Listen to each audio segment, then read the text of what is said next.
Francisco. I remember the summer of love. The plumbers fought a whole phalanx of nitromancers down on Haight Street. We saved the city, and all those hippies could say was, "Oh, far out, man." Well, I'm looking forward to some peace of my own. I'm gonna check out the latest games at the arcade, tour the chocolate factory. What about the art museums, the bookstores, the shopping? Finally, a real vacation. Miss me, Tennyson? It's payback time. Kevin 11? What's he doing here? I thought he was in the Null Void. It looks like he found a way out and brought back a few souvenirs with him. It's time to welcome him home.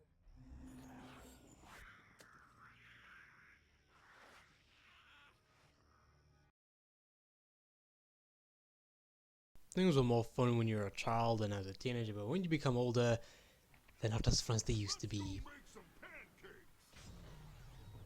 Oh, excuse me, I just had some dinner.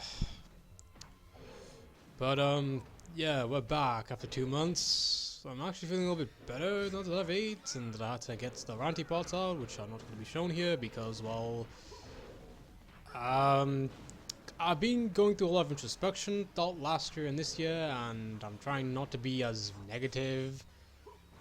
But then again, though, sometimes you have to be negative to get the feelings out there, instead of just lying.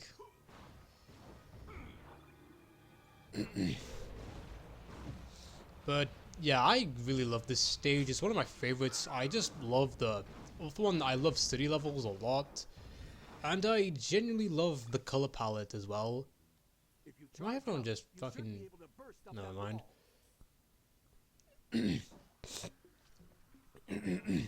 Bloody hell, it's throat. Yeah, as I was saying, like the colors really do contrast a lot. Like the purples and like the heavy uses of purple with like how like it's applied over to like the greens and stuff. But you still have colors like blues and grays and yellows that, you know, stick out, but they complement the purple shades a lot, really well. And also just because I really love the color purple too.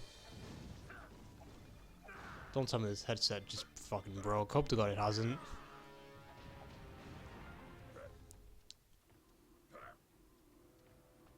But to go into like why last time like the footage was like blurry, well, has that fuzzy look? It's because like it's to do with like the PS2 with how it was made. PS2 games are ran at like 480i, which is basically interlaced. Progressive is essentially where it's double layered. Well, it doesn't have that weird fuzzing effect, which some TVs do have interlaced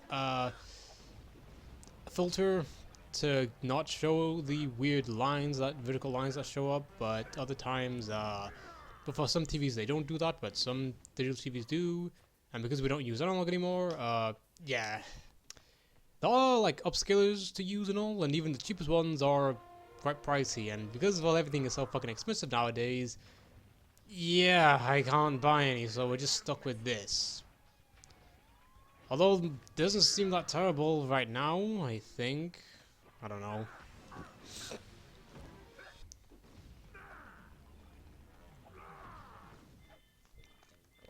Go, go, go. But yeah, this fucking month has sucked, hasn't it? Into the archive, well, we got hacked. It's getting fixed slowly. The data is safe, so my account is fine. Don't worry, guys. It's in read-only mode for now, which I hate. But it'll be okay soon, because by the time the month's over, it'll be done. At least I fucking hope so. But yeah, Cannonball, he's one of my favorite aliens. Yeah, he was the first alien that started the whole thing of, you know, well, I don't know what the trope is called, but that whole trope of like, you know, the series is called this, yet it does something that completely misses the point of why it's done that. Which is basically what Cannonball did, which for better or worse, yeah, we got, you know, more than 10 aliens as the series went on. Which, although to be fair though, the series does eventually give Ben a definitive number being, well, 10,000. But so, at least, well, you know, yeah, you could call it like, you know, power creeping, whatever you wanted, but at least, you know, it's somewhat going back to the old title, you know, Ben 10. What's the final number of aliens he has left in the future, possibly? 10,000.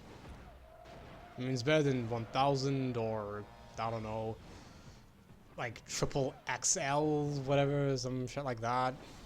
Quick jump cuts, they're fun. But yeah, as I was saying before jump cut happened and I had to edit things, to go into episodes that I liked with Cannonbolt, well, you got his first appearance for, well, how Ben initially thinks the alien is completely useless until eventually he finds out that, oh, for this situation, it is useful. I loved it when it was used throughout, which episode was it? Like the third episode with Kevin 11 in it, which we'll get to him when we get to him, like, another video later or something like that. Then there's fucking, can't name any other episode, but yeah, anytime Cannonbolt is there, well, I enjoy his presence. He's got a really cool design, and I like his power set too.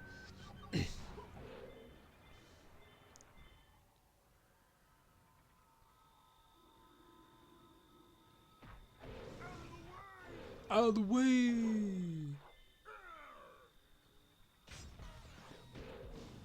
You know what's weird? The fact that the show is actually gonna be 20 years old by late 2025, which I hate the fact that so many things that I grew up with are now 20 and are like just, oh my god. Why are these things that we all grew up with now turning 20 when, like, I remember back in my day when I was a little small child and all that, things like the 80s and 90s cartoons were like turning 20 and 30. And nowadays, these 2000 things that were like 10 something years old are in their 20s now, and it's just like,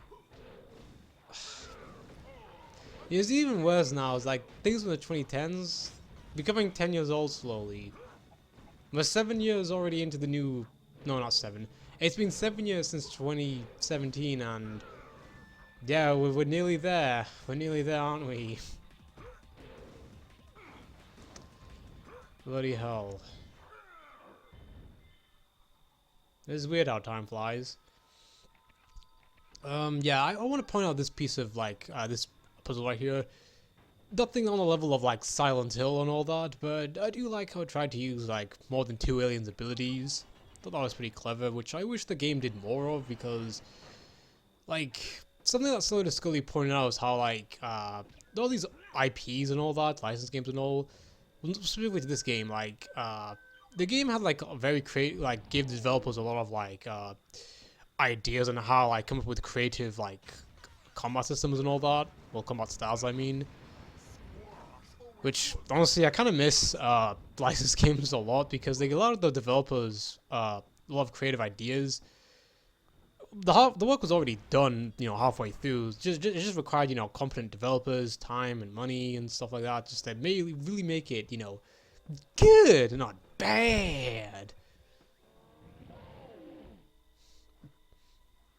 Oh, and hey, look, it's the Golden Gate Bridge, which was used in Sonic Adventure 2 because, well, San Francisco was also developed in... Sonic Adventure 2 was also developed in San Francisco, and the Golden Gate Bridge was used a few times in Sonic Adventure 2. Speaking of Sonic Adventure 2, yeah, I'm not gonna watch a Sonic movie 3. I don't really like those Sonic movies. I think they're just bad and no amount of... But the redesign made it good, doesn't change anything. They're just bad adaptations, and don't you dare try to excuse, like, oh, but it doesn't make it mean it's the bad film. Yes, it does. I don't mean that this is like it's not a good adaptation, therefore it's a bad film. I mean this is like it's both a bad adaptation and a bad movie. But even then, though, like, to be fair, bad adaptations do tend to be bad pieces of media anyway, so yeah, they're basically mutually exclusive a lot of the time. Just to go on a little rant, like, I have reconsidered my thoughts on the whole, like, live action adaptation thing, because, like, it's not like live action can't work, you know, it's just that, well, it's got certain drawbacks that, well, animation provides much more easier for like things like comic books, both Japanese and Western ones, that can obviously be more easily transferred over because, well, they're kind of similar enough mediums, but also not, where there's far easier translation, but live action doesn't have that same luxuries at all, which, like, my issue with live action is more so like, you know, it's bad because, you know, animation is better because expressiveness and blah blah blah, all the other stupid reasons people try to say that, but animated works better because it's a cartoon and animation is art and all that stupid crap. That's just so pretentious. It's really just most of the fact that the filmmakers and big companies don't really think to themselves, okay, how do we make this thing work in a new medium, but try to keep in some of the main elements? That's, and also a lot of them try way too hard to like be deeper than they actually are, or make the source material deeper than it actually is. Or, like, they tried to make it so deep on purpose because, well, they're so ashamed of the original source material that, they had, they just make the source material, like, they're so ashamed of the source material that they have to make it so much more something that it isn't, just to try to appeal to people who never even would have liked the thing, which is essentially how I feel towards a lot of superhero films, which, as much as I don't enjoy a lot of modern-day anime, at least, you know, at least they're proud of the medium of manga and all that in the source material, which superhero adaptations, primarily in movies and some recent cartoons, no, I don't really like how all of them try to potentiify themselves, which I'll get into one day if I ever do a Spider-Man 2 commentary, which I'm kind of considering doing. But, yeah, video's over now. I actually do feel a lot better now that I've got this out of the way. Wow, who knew just actually being productive can actually help you calm down and make you feel a lot better and get rid of your stupid fears and whatnot. That's almost as if I should have been doing that throughout the past year. But see you next time. I hope you all enjoyed.